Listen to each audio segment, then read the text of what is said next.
এক ভাইয়ের প্রশ্ন যে আল্লামা সাঈদীর বিরুদ্ধে বিগত সরকারের আচরণ জুলুম নয় কি? আলহামদুলিল্লাহ, আল্লামা দেলোয়ার হোসেন সাঈদী রাহিমাহুল্লাহ তিনি চলে গেলেন। কতটা কষ্ট পেয়ে তিনি বিদায় নিয়েছেন, কতটা কষ্ট তিনি পেয়েছেন সুদীর্ঘ 13টা বৎসর জেলের ভিতরে, কিন্তু এটা বুঝতে দেননি তিনি আমাদেরকে কখনো। আপনি দেখবেন ইন্তেকালের আগের দিনের যেই ভিডিওটি সারা পৃথিবীকে কাঁদিয়েছে, তিনি সেখানেও কিন্তু ঠোঁটের কোনো একটা হাসি ফুটিয়ে সালাম দিয়েছেন, সালামের উত্তর নিয়েছেন এবং তার যারা সেবা যত্ন করছেন তাদের প্রশংসা করতেছেন যে এরা খুব সেবা যত্ন করতেছে। এরকম একজন নিরলস দায়ী, যিনি একটা অঙ্গনের রূপকার, কোরআনুল কারীমকে এত সুন্দর করে মানুষের মাঝে পৌঁছে দেওয়া যায়, দাওয়াতি কার্যক্রম এত সুন্দর হতে পারে, এত সুন্দর উপস্থাপনায় দাওয়াত দেওয়া যায়, এটা রূপকার আল্লামা দেলোয়ার হোসেন সাঈদী রাহিমাহুল্লাহ। খুব চমৎকার করে তিনি কথা বলতেন। এই মানুষটা দুনিয়া ছেড়ে চলে গেলেন। এই মানুষটার উপরে যে সমস্ত অপবাদ দেওয়া হয়েছিল, সবচেয়ে বড় অপবাদ ছিল রাজাকার। তিনি কসম করে বলেছিলেন আমি রাজাকার নই, অথচ এই লোকটাকে রাজাকার বলা হয়েছে। এবার আপনি যদি একটু হিসাব মিলায় দেখেন, 5ই আগস্টের যে গণ অভ্যুত্থান হলো, এই গণজাগরণের পিছনে একটা শব্দই কাজ করছে, সেটা হচ্ছে রাজাকার। এই একটি শব্দ ছাত্রদের চেতনার ভিতরে আগুন ধরায় দিয়েছে, সারা দুনিয়ার বাংলা ভাষাভাষীদের ভিতরে আগুন ধরিয়ে দিয়েছে। এই একটা শব্দ, শব্দটা রাজাকার। এক শব্দ যখন উচ্চারণ হয়েছে, আমি এবার আন্দোলনের সময় মিশর ছিলাম প্রথম, মিশরে পর্যন্ত ড্রাইভার আমার নিজে বলতেছে ড্রাইভার রাজাকার। আমি অবাক হয়ে গেলাম, এই শব্দ সে কোত্থেকে শিখছে? সারা ওয়ার্ল্ডের মিডিয়াগুলো এটা প্রচার করেছে, ছাত্রদেরকে যারা রাজাকার বলেছে এরাই আসলে রাজাকার।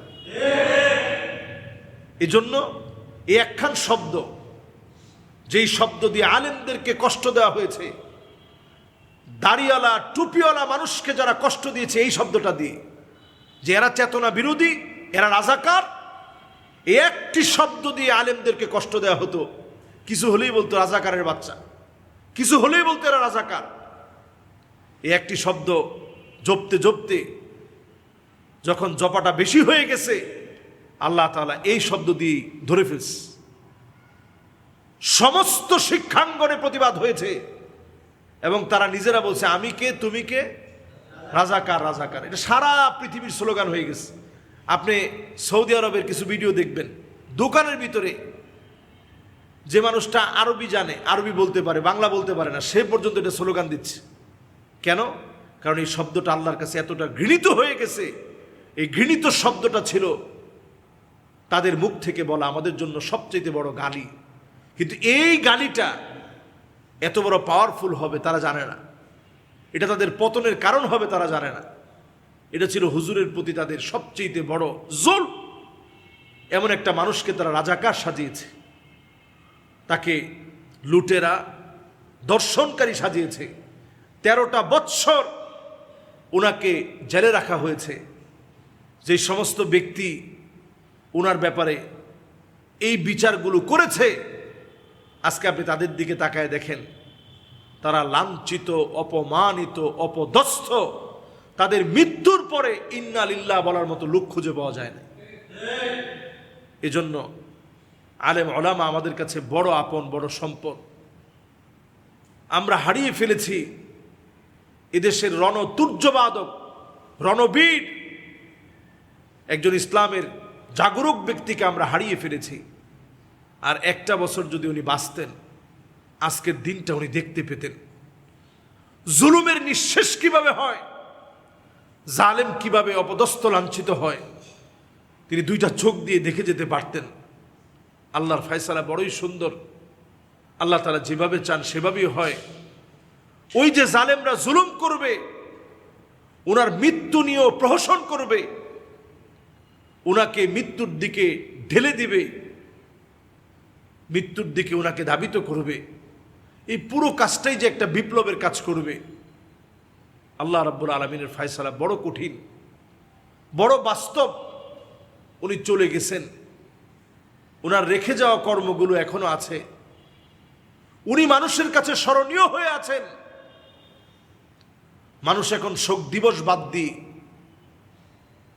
এই দিবসটাকে এখন আল্লামা সাইদি সাহেবের ওয়াজের মধ্য দিয়ে কাটাচ্ছে। আমরা দেখেছি এবার সারা বাংলাদেশে বড় বড় প্রজেক্টরে ওয়াজ লাগিয়ে লাগিয়ে এই সময়টাকে কাটানো হচ্ছে।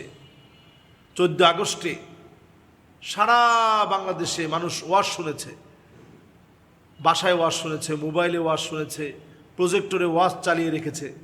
এভাবে একজন আল্লাহ আমার স্মরণ, একজন আলেমের স্মরণ মানুষ করছে। চিন্তা করেন একটা মানুষকে আল্লাহ কতটুকু ভালোবাসে, এটার প্রমাণ কিন্তু এটি। জালেম দীর্ঘদিন জুলুম করে যে নামটা মুছে দিতে চেয়েছে, কবরের নেম প্লেট থেকে যাদের নাম মুছে দিতে চেয়েছে, কবরের উপরের নামগুলো যারা ভেঙে দেওয়ার জন্য অপচেষ্টা চালিয়েছে, সে মানুষগুলোকে এখন মানুষ চিরস্মরণীয় করে স্মরণ রাখছে। আর যারা নিজের টাকা খরচ করে নিজেদের নাম ছবি জায়গায় জায়গায় লাগিয়েছে, তাদের ছবি নাম টেনে হিসড়ে মানুষ এখন ফেলে দিচ্ছে।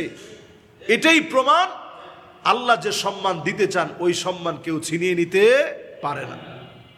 আল্লাহ যে সম্মান দেন ওই সম্মান জালেমরা জুলুম করে কখনো নিভিয়ে দিতে পারে না। এটা মানুষের মনের ভালোবাসা, এটা আসে আরশে আজিম থেকে, যেটা পেয়েছিলেন আমাদের প্রিয় আল্লামা।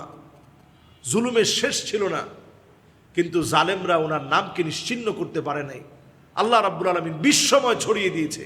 এক সময় তিনি বাংলা ভাষাভাষী মানুষের কাছে সুপরিচিত ছিলেন। এই জালেমদের জুলুমের কারণে মিশরের জাতীয় পত্রিকাতে নিউজ হয়েছে, জাতীয় পত্রিকাতে নিউজ হয়েছে, আমাদের ছাত্র জীবনে আমরা দেখেছি। আল আজহার বিশ্ববিদ্যালয়ের মসজিদে সাইদি সাহেব হুজুরের জন্য মিছিল হয়েছে। শুধু আল আজহার বিশ্ববিদ্যালয়ের মসজিদে না, আল আজহারের ক্যাম্পাসে পর্যন্ত সাইদি সাহেবের পক্ষে মিছিল হয়েছে। সেখানে বিভিন্ন দেশের 110টা দেশের ছেলেরা ওই মিছিলে অংশগ্রহণ করেছে। 110টা দেশের ছেলেরা, বিভিন্ন দেশের ছাত্ররা নিজেরা অনুপ্রাণিত হয়ে মিছিলে নামছে। একজন আলেমকে ফাঁসি দেওয়া হবে, তখন ফাঁসির রায় দেওয়া হয়েছিল। এরপরে আল্লাহ রাব্বুল আলামিন সময়ের পরিবর্তন দিয়েছেন। আল্লাহ রাব্বুল আলামিন ওনাকে চিরস্মরণীয় করে রেখেছেন। আজকের এই ছোট্ট কথা থেকে যদি বলি, জালেম জুলুম করে কখনো কখনো মাজলুমের কিচ্ছু করতে তো পারেই না, বরং মাজলুমের দাম আরো অনেক গুণ বাড়িয়ে দেয়। আল্লাহ রাব্বুল আলামিন আমাদের প্রিয় আল্লামার দাম দুনিয়া আখিরাতে বৃদ্ধি করেছেন, এমনটাই আমাদের কামনা। আল্লাহ তাআলা যেন ওনার শাহাদাতকে, ওনার মৃত্যুকে শহীদি মৌত হিসাবে কবুল করে জান্নাতে যেন আল্লাহ উচ্চ মাকাম দান করেন। পড়েন আমিন।